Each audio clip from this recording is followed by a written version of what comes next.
अरे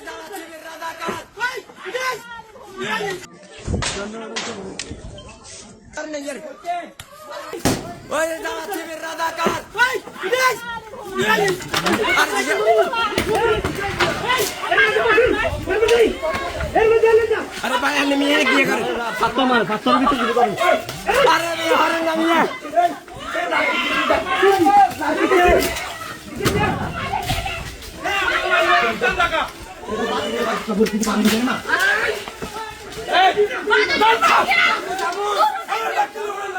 নিয়ে আবার গেছে আবার যে অতর্কিত হামলা করছে আমরা আমাদেরকে কেউ ছিল না, আমরা 5 থেকে 6 জন ছিলাম, মহিলা ছিলাম, আর কেউ ছিল না, সবার গায়ে হাত তুলছে। এরপরে আবার এবার আমাদের আশেপাশের লোকেরা আছে, তারা চলে গেছে, তারা চলে আবার অতর্কিত লোক হয়তো 500 থেকে 200 থেকে 250 হবে, আবার জামাতে সন্ত্রাসী আবার এটা করছে, কেউ ছিল না আমাদের সাথে। আটবাই সন্ত্রাসী শীর্ষ সন্ত্রাসী মিজানের নেতৃত্বে আমাদের গুলিবদ্ধ এবং আমাদের উপর রামদা টিরেজ নিয়ে আক্রমণ করেছিল।